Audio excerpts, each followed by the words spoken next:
Deus nos abençoe com ela nesse momento, para a tua glória e para o nosso bem, no nome de Jesus. Amém. Vamos ler do versículo 15 até o versículo 22, diz assim: tudo isto vi nos dias da minha vaidade. Há justo que perece na sua justiça, e há perverso que prolonga os seus dias na sua perversidade.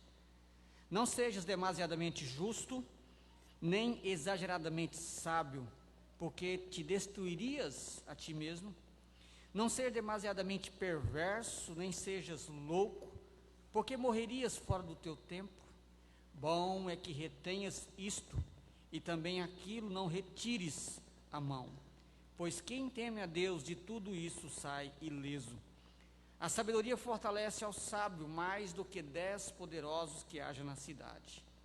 Não há homem justo sobre a terra que faça o bem e que não peque.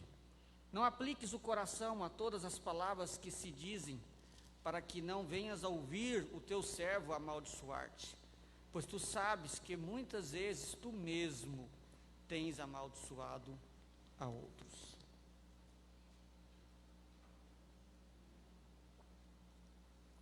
Depois do que eu me formei, praticamente acho que um ano mais ou menos depois da minha formatura, acho que em 2005, eu recebi uma notícia muito triste. Na verdade, toda a minha turma do seminário recebeu uma notícia muito, muito triste. Um colega da nossa turma, o Rubens, havia falecido com 30 anos de idade. E a morte do Rubens nos deixou assim bastante pesarosos. Primeiro que o Rubens era muito novo, e no seminário ele sempre era muito alegre. Ele era filho de pastor, o pai dele pastoreou um tempo no Rio de Janeiro, e ele pegou aquele sotaque carioca muito forte. Mas quando ele veio para o seminário, o pai dele era pastor em Governador Valadares. Então o Rubens, ele tinha acabado de se formar, tinha acabado de casar. Não sei ao certo se ele conseguiu chegar a pastorear alguma igreja como pastor, mas foi muito rápido. Descobriu-se um tumor no seu cérebro, e sabe aquele tipo de câncer que vem rapidamente, a pessoa morre? Assim aconteceu com o Rubens. Eu lembro que um dos nossos colegas, o reverendo Gilmar, escreveu um texto bonito, e foi pesaroso, mas não só isso, pensativo. E é difícil não pensar. Por quê, Senhor? É difícil às vezes não pensar. Você pode às vezes até não falar, mas às vezes a gente fica pensando, por que Deus permite isso? Estudou 4 anos no seminário, mas não teve o privilégio de exercer a sua função como pastor. Casou, mas não teve o privilégio de viver com a sua esposa. E querido, há muitos exemplos como esse. Eu acho que todos vocês aqui já ouviram falar disso.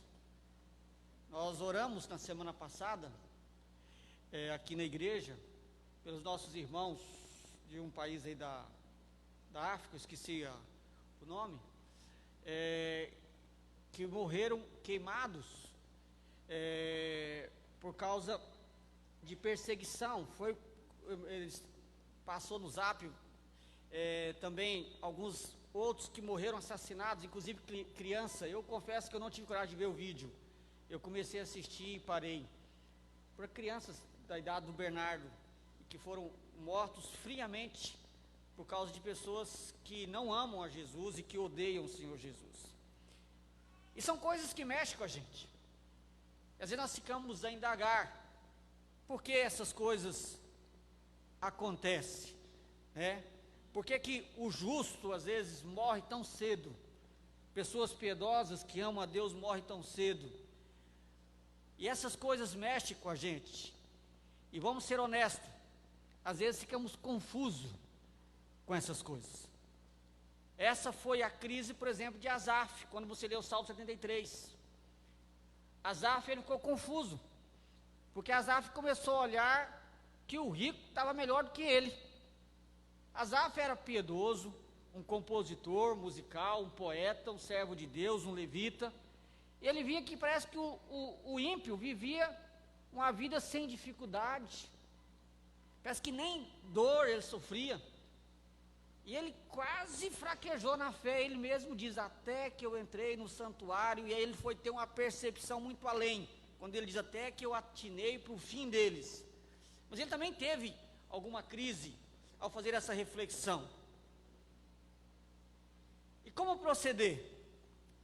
Como olhar essas coisas ao nosso redor, porque elas são tangíveis, são visíveis, e como proceder diante desse paradoxo do mundo caído?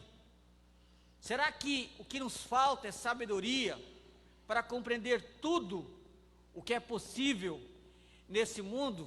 E será que é possível também compreender tudo? Será que há resposta para tudo? O Espírito Santo nos deu esse texto difícil, objetivando responder algumas dessas inquietações da nossa alma.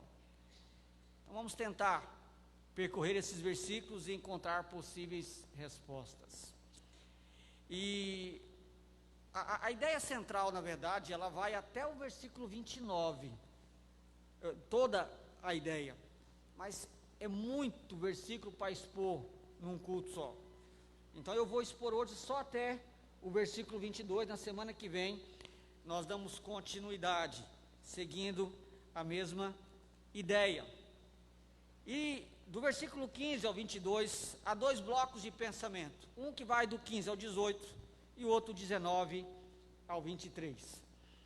O primeiro bloco de pensamento foi escrito para nos ensinar que mesmo que haja aparentes paradoxos no mundo, não podemos deixar de temer a Deus por causa desses paradoxos. Então acompanha comigo e vamos tentar caminhar versículo por versículo aqui. Versículo 15: tudo isto vi nos dias da minha vaidade. Ou seja, tudo que eu vou dizer agora são reflexões de como eu tenho observado nessa minha vida fútil e curta. A palavra vaidade se refere a isso. O que ele viu? Observe, as experiências de Salomão você não precisa nem ter vivido muito. Acho que todos nós já tivemos experiências como essa. E ele continua. O que ele viu? Há justo que perece na sua justiça, e há perverso que prolonga os seus dias na perversidade. Esse é o ponto. O que ele viu? Ele viu justos que morrem por ser justo, e morrem cedo na sua justiça. Porque quando ele fala do perverso, ele diz, e o perverso prolonga os seus dias na sua perversidade. É isso que ele viu. Só que parece que não é certo isso às vezes. Na nossa mentalidade, às vezes nós pensamos assim, o justo deveria viver muito, e o ímpio deveria morrer cedo, simples. Na nossa mentalidade, às vezes a gente pensa que é assim, que é simples assim, mas não é. Mas nós pensamos assim também, porque há um precedente bíblico também. Deus nos prometeu que aqueles que cumprissem a sua palavra iam prolongar os seus dias na terra. Por exemplo, nos 10 mandamentos, nós temos uma declaração para os filhos: honra o teu pai e a tua mãe, para que prolongue a sua vida. Todo mundo já ensinou isso para os filhos, e não é errado, mas eu só quero chamar a sua atenção que há essa declaração na Bíblia: honra teu pai e tua mãe, para que prolongue os teus dias na vida. Em outro lugar, Deus declara, Deuteronômio 5,33: andareis em todo o caminho que vos manda o Senhor vosso Deus, para que vivais, bem vos suceda, e prolongueis os dias na terra que haveis de possuir. Isso deixa a gente ainda mais confuso, porque há textos na Bíblia que, de certa forma, falam uma promessa de viver longos dias aqueles que forem obedientes. Mas e aí? Nós devemos ignorar esses textos? Óbvio que não, mas devemos também analisar outros textos. E fica claro na Bíblia que, apesar de Deus fazer essa promessa, Deus não se obriga. Deus não se obriga, por causa dessas promessas, a fazer isso sempre. A própria Bíblia diz isso. Ou seja, Deus há de abençoar aqueles que são fiéis, muitos deles vão viver muito, mas isso não é uma regra inquebrável. Não é uma regra inquebrável. E o exemplo clássico, e talvez bem fácil, está bem no início da Bíblia. é o caso de Abel. O texto diz que Abel, ele morreu jovem. E o texto diz que, lá no livro de Hebreus, o justo Abel, é assim que diz o texto. Agora, e o seu irmão, Caim? Caim já viveu muito tempo. O testemunho que você tem lá é justamente isso. Abel, ele não morreu muito velho, não diz o tempo que ele foi, mas em contraste com Caim, morreu jovem. Porque Caim viveu muito tempo. Ele casou, teve filhos, aparentemente morreu velho, ao que se parece, olhando a descrição. Mas um outro exemplo de alguém piedoso e que morreu jovem, e põe piedoso nisso, João Batista. Quem na face da terra foi cheio do Espírito Santo no ventre materno? Só João Batista. Mas com 30 anos, João Batista já deixou de existir. Já deixou de existir. Então, por mais que a Bíblia diz que Deus há de abençoar aqueles que obedecem a sua palavra com longa vida, essa não é uma regra que nunca pode ser quebrada, porque Deus tem planos para cada um de nós. Esse é um dado importante que eu preciso analisar. O propósito de Salomão aqui é nos fazer refletir sobre uma realidade inegável. É possível que justos morram ainda jovens, como o caso do meu colega Rubens, como o caso dos nossos irmãos que estão morrendo lá na África, como outras e outras pessoas que vocês conhecem, que apesar de serem piedosas e amarem a Deus, aprove a Deus levá-las. Todos nós temos exemplos para contar, certamente. E há algumas lições aqui. A primeira delas, nem sempre devemos olhar a morte prematura como sinal do castigo de Deus. É tomar cuidado.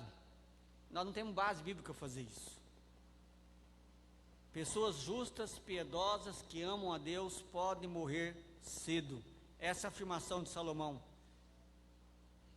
E ele dá essa afirmação a partir da sua própria reflexão da realidade. Eu já citei o exemplo de Abel, de João Batista, há muitos outros, inclusive o exemplo de Jesus, que morreu com 33 anos apenas. Agora, se for só isso, tá bom, mas aí ele começa no versículo 16.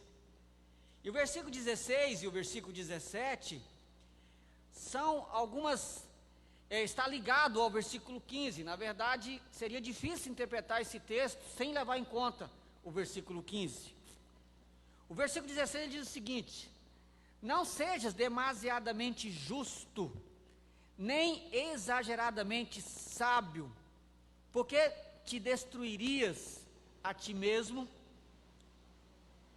Esse versículo, à primeira vista, ele é muito confuso, porque ele parece contrariar outros versículos da Bíblia, inclusive o próprio Jesus.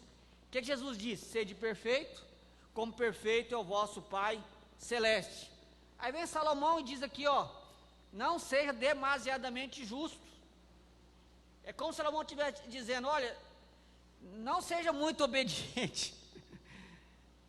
Se você olhar o versículo fora do seu contexto, só essa frase, isso chega a ser perigoso.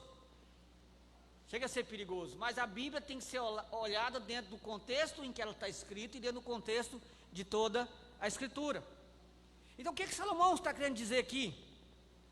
Esse versículo deve ser compreendido à luz do versículo anterior. No versículo anterior nós vimos que é possível um jovem piedoso morrer cedo. Agora, todo israelita conhecia as promessas que eu acabei de citar, como a promessa que o pai citava para o filho: honra teu pai e a tua mãe, e você vai viver muitos anos sobre a terra que o Senhor te dá. Se eles fossem obedientes, eles iam viver muitos anos naquela terra. Todos os israelitas sabiam disso. Todavia, pela experiência, às vezes eles viam pessoas justas morrendo ainda jovem, e poderiam então chegar a algumas conclusões equivocadas. Eles poderiam pensar, bem, essas pessoas justas, piedosas, estão morrendo cedo, é porque no fundo, elas não são tão justas assim. E essa é uma interpretação natural do pecador. Não foi o caso com Jó? O que os amigos de Jó fizeram com Jó? Olharam para Jó e falaram: não, um justo não pode sofrer. Você aprontou, Jó. E o sofrimento maior de Jó foi justamente a acusação dos seus amigos. Porque os amigos de Jó insistiam de que ele havia pecado. Mas a sua consciência não lhe acusava em nada. E esse foi o outro sofrimento de Jó. O sofrimento de Jó, meus irmãos, foi em todo tipo que você pensar. Físico, psicológico, todo jeito que você pensar. Mas os amigos de Jó tiveram uma interpretação equivocada da vida. E às vezes nós podemos ter também. Então esse tipo de pensamento pode levar muitas pessoas talvez a concluir: bem, se eu for justo, eu vou viver muito tempo na terra, e eu estou vendo justo morrerem cedo, então o que precisa ser mais justo ainda. Então eu preciso ser o mais justo possível para que eu possa viver muito tempo na terra. Querido, você sabia que você pode pecar obedecendo? Pastor, agora você deixou mais confuso ainda. Porque a obediência, ela tem que estar amarrada com a motivação. Sempre. Os fariseus, por exemplo, Jesus disse o seguinte: os fariseus, eles não foram condenados por causa da obediência. Eles foram condenados por causa da motivação. É por isso que Jesus os denomina como sepulcro caiado. Ou seja, exteriormente, a atitude de vocês, bacana. Por fora está como um túmulo pintado de branco. Mas vai olhar dentro do coração, só cheio de rapina. Ou seja, está sujeira total. Porque a obediência, se ela não for motivada pelo desejo sincero de agradar a Deus, essa obediência externa, ela é pecaminosa. Mas é provavelmente que o que ele está chamando a atenção aqui, é que não pense que por você ser demasiadamente justo, ou tentar ser, você vai conseguir prolongar os seus dias. Por que não? Primeiro, porque é inegável que justos podem morrer cedo. Essa é a reflexão de Salomão, e eu já citei alguns exemplos bíblicos. Segundo, que você nunca será justo o bastante. Olha o versículo 20, ele fala: não há homem justo sobre a terra que faça o bem e que não peque. Ninguém que é capaz de obedecer, é capaz de obedecer sem pecar. Então ninguém será capaz de viver um tipo de justiça que lhe dê a isenção de morrer cedo, que lhe dê um passaporte para viver muitos anos. Não há base para isso. Então é possível que Salomão esteja advertindo os seus contemporâneos de que não é por causa da justiça, da obediência, que eles vão viver muito. Eu sei que a sua cabeça deve estar fervendo um pouco, mas vamos caminhar para você conseguir compreender o que o texto está querendo dizer. Porque na mesma linha de pensamento, Salomão declara: nem exageradamente sábio. A morte prematura do justo nunca é por falta de sabedoria. E você nunca vai ser tão sábio a ponto de driblar a morte. A morte, o dia da morte, é algo que está fora do nosso controle. Se você acha que você pode prolongar a sua vida só sendo justo, ou sendo um profundo conhecedor, você pode às vezes estar correndo perigo. Porque o texto diz: não ser demasiadamente justo, nem exageradamente sábio. Aí ele faz uma pergunta: por que te destruirias a ti mesmo? Quando é que a justiça e a sabedoria vai destruir alguém? A busca pela justiça e pela sabedoria só poderá trazer destruição se a motivação por trás dessa busca pela justiça e pela sabedoria for meritória. Se você acha que buscando justiça e sabedoria você vai se tornar digno de receber de Deus muitos anos de vida, mérito por isso, você está correndo um risco. E por que correndo um risco? Porque todas as vezes que você busca a justiça e busca a sabedoria com motivação errada, o que você vai virar? Você vai se tornar, além de idólatra, você vai se tornar uma pessoa muito orgulhosa. É assim que o farisaísmo surge. É quando alguém acha que ela merece as bênçãos de Deus porque ela é muito obediente. E ela se esforça em obedecer, mas não por agradar a Deus, não por honrar a Deus, mas porque elas querem conquistar méritos diante de Deus. Isso é impossível. Você nunca vai conquistar méritos diante de Deus por causa da obediência. Deus te recebe não é por causa da sua obediência, é por causa da obediência de Cristo. Cristo é o único capaz de fazer o bem e não pecar. Nós, impossível. E qualquer pecado, por menor que seja, desonra e desagrada a Deus. Qualquer um, por menor que seja. E se você procura conquistar o favor de Deus pela obediência e não descansar na obediência de Cristo, se você acha que pela sua obediência você vai conseguir driblar a morte, você corre um sério risco de ficar soberbo e de achar que você tem esse poder e essa condição. E o que a Bíblia diz lá em Provérbios 16, 18? A soberba precede a ruína, e a altivez do espírito a queda. Então, aqueles que procuram ser demasiadamente justo e exageradamente sábio, eles correm o risco de destruir a si mesmo, porque esse tipo de pessoa, via de regra, eles são soberbos. Eles acham que conseguem conquistar o favor de Deus com a sua obediência e não confiam na obediência que Cristo conquistou por eles. Isso é um perigo. Então, a primeira questão que o texto nos alerta aqui é que ninguém pode, por causa da sua obediência, forçar Deus a prolongar os seus dias na terra. Ninguém pode. Lembra o que diz no livro de Eclesiastes, capítulo 3? Há tempo para tudo. Há tempo para nascer e há tempo para morrer. Há tempo para tudo. Mas a grande questão, irmãos, e não pense que está tudo respondido. A grande questão é que nós não entendemos o porquê Deus faz isso. E Ele não explica também não. O fato é que alguns justos Ele vai permitir que morram ainda jovem. Só que aí entra um ponto. É que a morte, na perspectiva de Deus, é diferente de nós. A morte do justo, na perspectiva de Deus, é diferente. O justo, quando morre, ele vai estar com Deus. A nossa dificuldade é que nós olhamos a morte de um jeito e Deus olha de outro.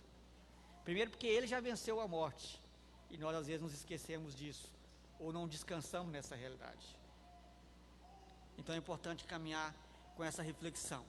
A segunda coisa que ele vai mostrar aqui, é que se ser justo não é uma garantia, pelo menos 100%, de que você vai alongar o seu tempo nessa terra. Agora, o ser injusto ou perverso pode encurtar a sua vida na terra. Isso o texto diz. Olha o versículo 17. Versículo 17. Não sejas demasiadamente perverso, nem sejas louco, porque morrerias. Olha o que diz a frase aqui: fora do tempo. Ele só fala sobre tempo e fora do tempo aqui. No versículo anterior ele não disse isso, mas aqui ele diz. Mas vamos lá. Salomão está mostrando agora o outro lado da moeda. Porque são dois raciocínios possíveis. Se o justo pode morrer cedo, então é possível talvez que a pessoa não seja tão justa, como eu acabei de explicar, então eu vou me esforçar para ser bastante justo, para poder ver bastante tempo. É um pensamento errado. Mas pode ter um outro pensamento errado também. Bem, se o justo pode morrer cedo, então para que eu vou me esforçar para ser justo? Eu vou chutar o balde, viver minha vida e pronto. É um pensamento louco. Totalmente louco. E o pregador adverte, essa loucura poderia fazer você morrer fora do tempo. Quando o texto diz que não devemos ser demasiadamente perverso, ele não está dizendo que você pode ser um pouquinho perverso. Não é isso não. Quando ele diz que você não deve ser demasiadamente perverso, ele já pressupõe que você é perverso. É só não é ser pior do que já é. É isso que ele está dizendo. Porque ele já disse no versículo 20, que não há ninguém que não peque. Todo mundo peca, mesmo tentando fazer o bem. Então nós já somos pecadores. O que está dizendo é o seguinte: não seja pior do que você é, e de forma deliberada, intencional, queira provocar a Deus, queira tentar a Deus, de forma deliberada e proposicional, queira viver na prática do pecado. Não queira isso. É isso que ele está dizendo. Não lance na perversidade, porque isso pode levar à morte. Embora o pecado seja um mal na vida das pessoas, aqueles que se lançam de forma deliberada na prática do pecado, eles estão destruindo a sua própria vida. Agora, o que é curioso nessa passagem é isso. Não há garantias de que que eu vou prolongar a minha vida se eu for muito justo. Mas o texto deixa bem claro que eu posso encurtar a minha vida pela prática deliberada do pecado. Pela prática deliberada do pecado. Mas e aí, pastor? O que a gente faz? A solução está no versículo 18. E ele então vai dizer: bom é que retenhas isto e também daquilo não retires a mão, pois quem teme a Deus de tudo isso sai ileso. Bem, a palavra-chave aqui é: pois quem teme a Deus de tudo isso sai ileso. A chave para viver em paz em um mundo onde pessoas piedosas morrem jovens, ou algumas pessoas piedosas morrem jovens, e alguns ímpios vivem muito tempo, é temer a Deus. Nós não sabemos ao certo porque isso acontece, mas Deus sabe. Eu vou encontrar paz diante desses questionamentos se eu confiar em Deus. E o texto diz que temer a Deus inclui duas coisas. Ele declara: bom é que retenhas isto e também daquilo não retires a mão. O isto e o aquilo se refere aos dois conselhos que ele deu no versículo 17 e 18. Não ser demasiadamente injusto e nem vive demasiadamente no pecado. Este isto e aquilo se refere a essas duas afirmações ditas anteriormente. Então, quando ele declara, bom é que retenhas isto, ele está dizendo, bom é que não sejas um super justo, um super sábio, confiando na sua justiça ou na sua sabedoria, como meio de forçar a Deus para prolongar os seus dias na terra. Que você não caia nessa cilada. E também, daquilo não retires a mão, ele está lembrando do perigo de viver deliberadamente na perversidade, porque isso pode levar à morte. E o que tem que fazer? Pois teme a Deus. De tudo isso, você vai sair ileso. Agora ele mostra o caminho. Obedeça porque Deus mandou. Essa é a motivação que tem que estar no seu coração ao obedecer a palavra. É possível que Deus te abençoe e você viva muito tempo. Mas se Deus quiser te levar ainda jovem, vai ser da vontade dEle. E Ele tem propósito e planos nisso. Foque em obedecer a Deus, porque Deus mandou. Isso é temer a Deus. Ele vai cuidar de você. Se você vai viver muito ou pouco, só Deus sabe. Só Deus sabe. Agora o ponto é que Deus vai cuidar do seu povo em todo o tempo. Não obedeça a Deus com o fim de barganhar com Ele. Nós nunca chegaremos no nível de poder barganhar com Deus. Nunca. Quem teme a Deus vai fugir de viver deliberadamente na desobediência. Porque isso sim pode encurtar a vida. Então, qual que é o caminho?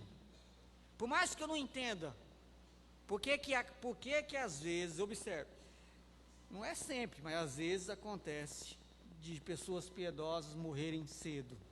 Nós não sabemos os propósitos. Por mais que eu não saiba todas as respostas, o que eu posso fazer? Temer a Deus. E esse temer a Deus é obedecê-lo por causa da motivação correta, porque Ele mandou. Porque isso vai glorificá-lo. Isso vai trazer paz no meu coração, tranquilidade da minha consciência, obedecer a Deus. Só que no versículo 16, ele também toca no ponto de ser exageradamente sábio. Só que o livro de Eclesiastes fala muito da sabedoria. Inclusive ele faz parte da literatura de sabedoria. Observe, o autor está falando da motivação. O livro de Eclesiastes, é ele que nos ensina que o princípio da sabedoria é o quê? Temer a Deus. Então agora ele volta a falar da sabedoria, porque a questão toda é, a sabedoria ela é ruim? Não. Mas a sabedoria ela deve ser exercida no contexto do temor a Deus. Sabedoria sem temor a Deus pode te levar para um monte de caminho estranho. E por isso que depois de falar sobre temer a Deus, isso vai te livrar de querer forçar Deus a te abençoar por causa da sua justiça, vai te livrar de viver na perversidade. Ele então começa o segundo tópico da sua lição, que é sobre a sabedoria. Ele diz no versículo 19, a sabedoria fortalece ao sábio, mais do que 10 poderosos que haja na cidade. Então, a sabedoria exercida com temor, porque o princípio da sabedoria é temer a Deus, ela é boa, ela é abençoadora para a nossa vida. E ele fala de 2 benefícios de alguém que é sábio porque teme a Deus. Primeiro, a sabedoria nos faz forte. A sabedoria fortalece ao sábio mais do que 10 poderosos que haja na terra, haja na cidade. Falar poderosos aqui, em algumas traduções está 10 governantes, provavelmente a ideia seja essa mesmo. Ele está dizendo assim, alguém que é sábio, ele é mais forte do que governantes poderosos. Ele é muito mais sábio. E tem uma ilustração bacana, no próprio livro de Eclesiastes, vai no capítulo 9 para você ver. A partir do versículo 13.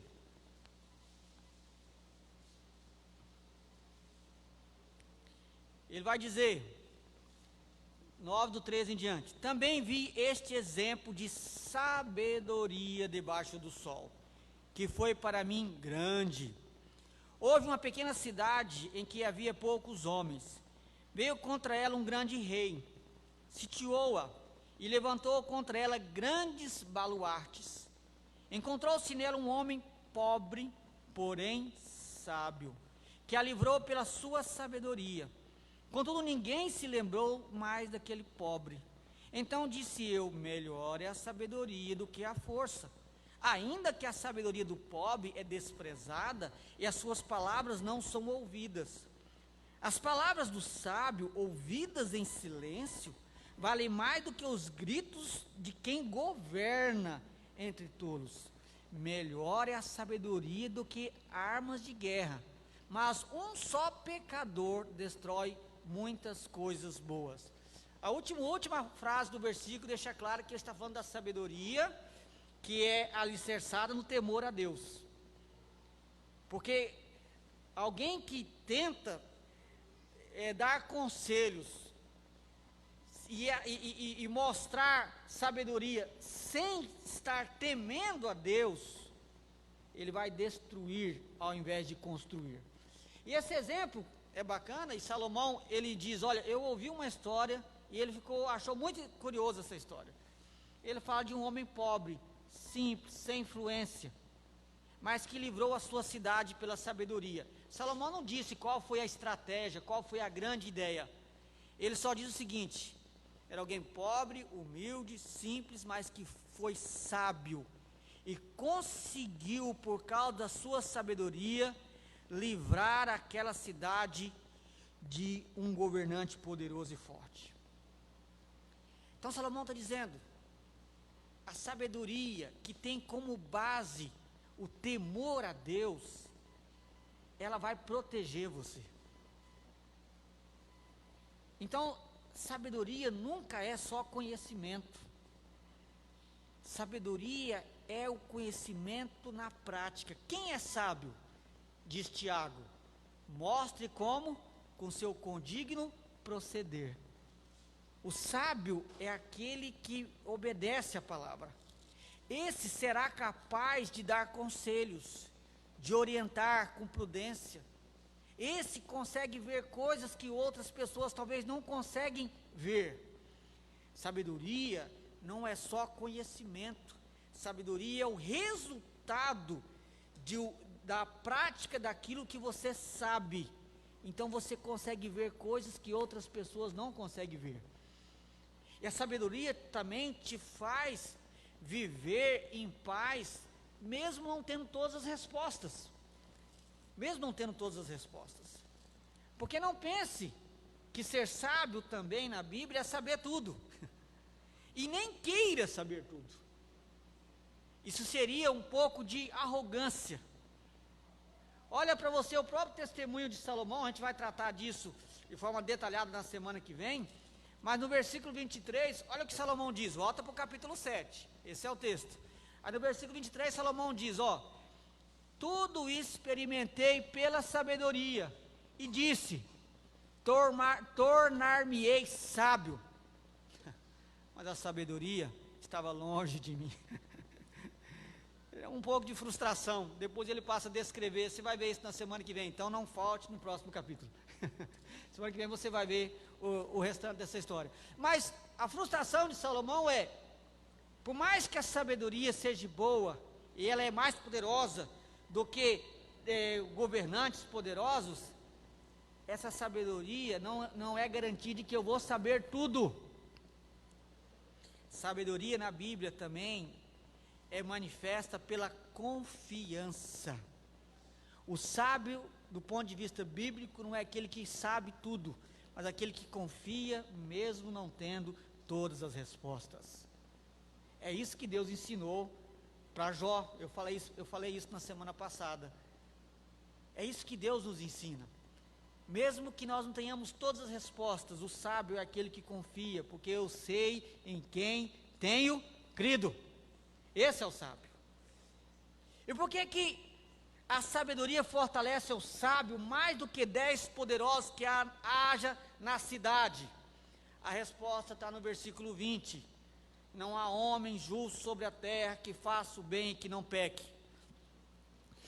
No original, na verdade começa assim, pois não há homem justo. Há uma conjunção, eu não sei porque que na tradução omitiram ela, não entendi. Há aqui a minha limitação. Mas eu fui averiguar, a conjunçãozinha lá no hebraico, que quer dizer pois, porque, ela está lá.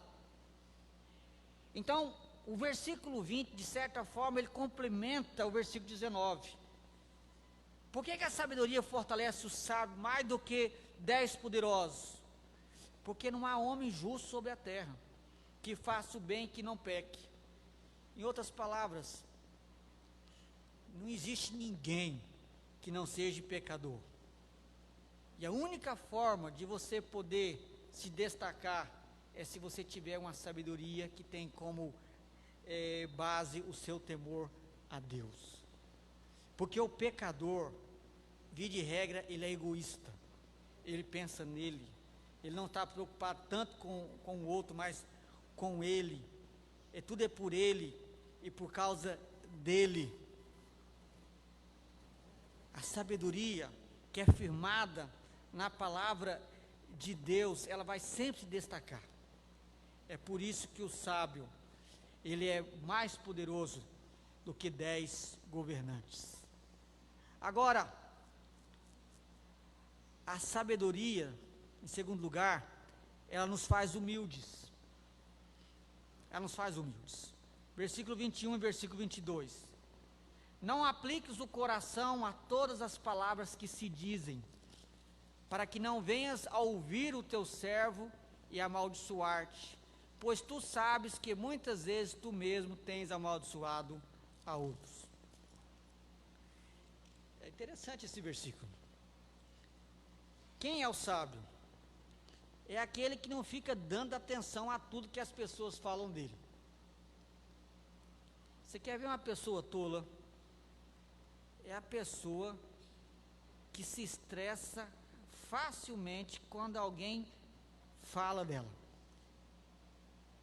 É igual o barraqueiro. Epa, ouviu meu nome aí? Já viu isso? É um tolo. É isso que o texto está dizendo. Não te apliques o coração a todas as palavras que dizem. Não fica dando atenção a tudo que o povo fala. E ele diz, porque para que não venhas ouvir o teu servo amaldiçoar-te.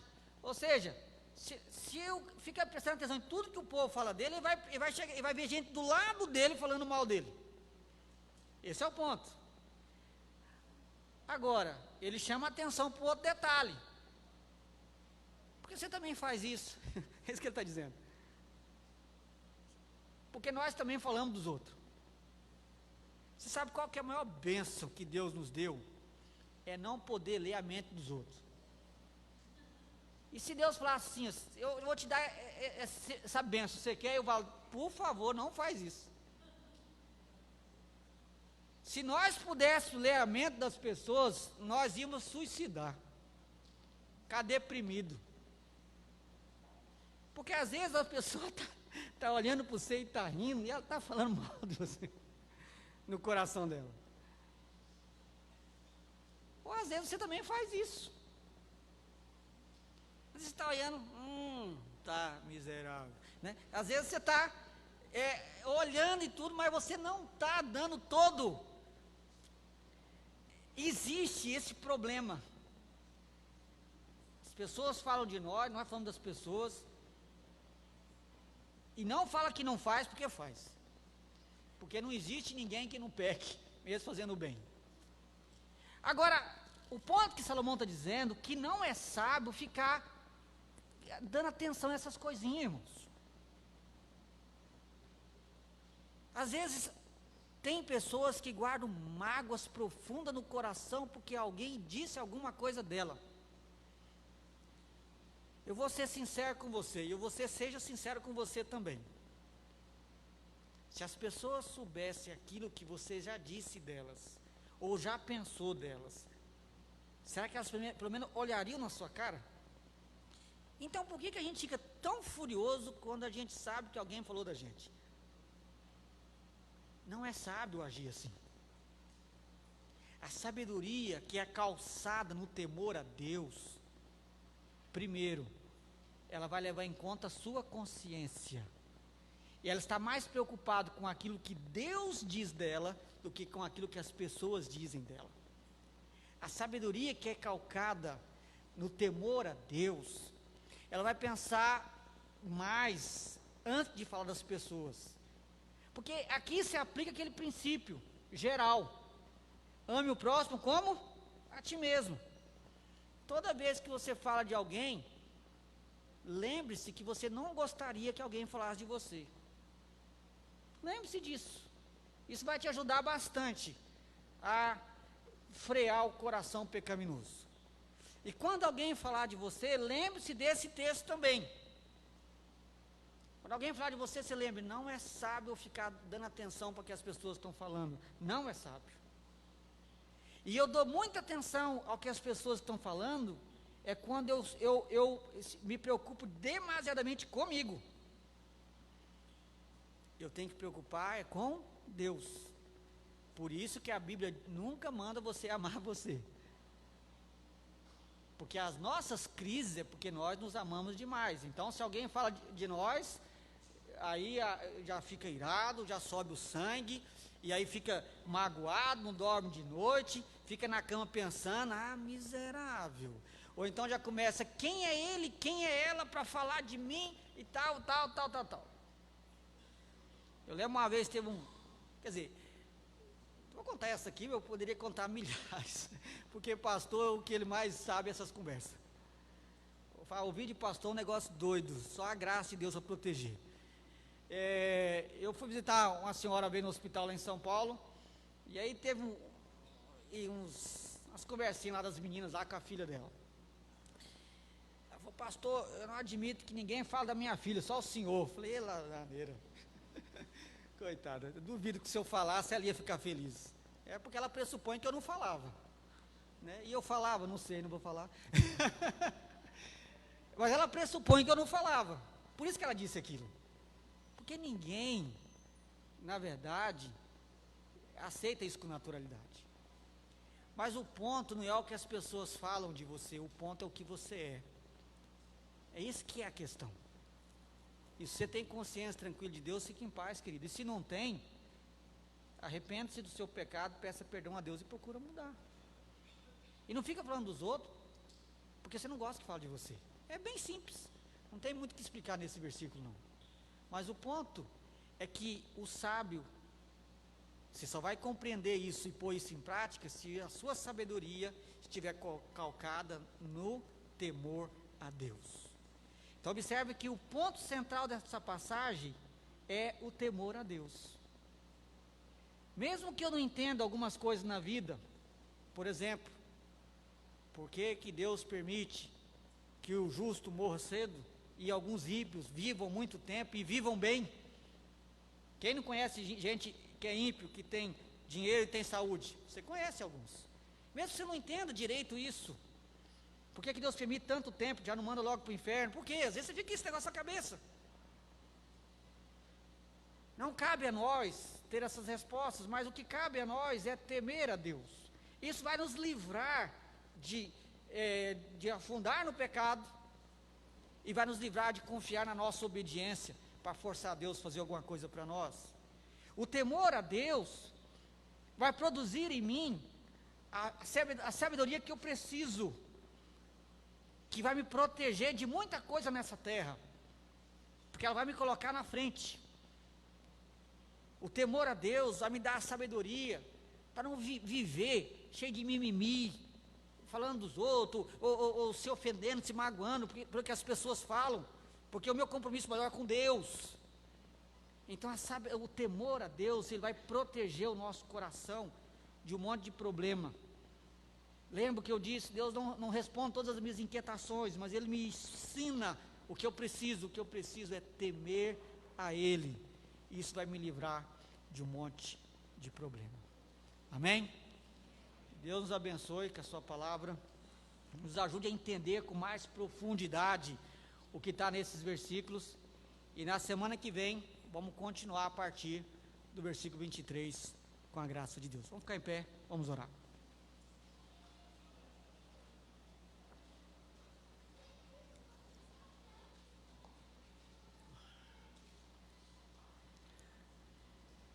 Amado Deus, obrigado, Pai, por sua palavra.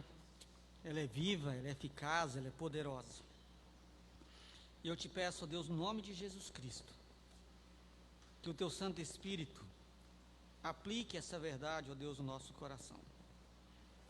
Que o Senhor nos quebrante, ó Deus, diante da dureza, da frieza do nosso coração.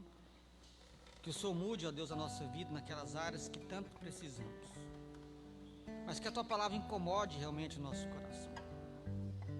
Para que possamos, ó Deus, obedecer ao Senhor por temor. Por temor ao Senhor. E assim, ó Deus, poder desenvolver uma sabedoria que seja pautada nesse temor ao Senhor. Agindo assim, certamente iremos glorificar o Senhor nessa terra. Iremos honrar o Teu nome e a nossa vida vai ter o curso que o Senhor quiser e que certamente será para o nosso bem. Ilumina-nos a compreender, ó Deus, as verdades da Tua palavra, para que possamos viver por ela e glorificar o Senhor na obediência a ela.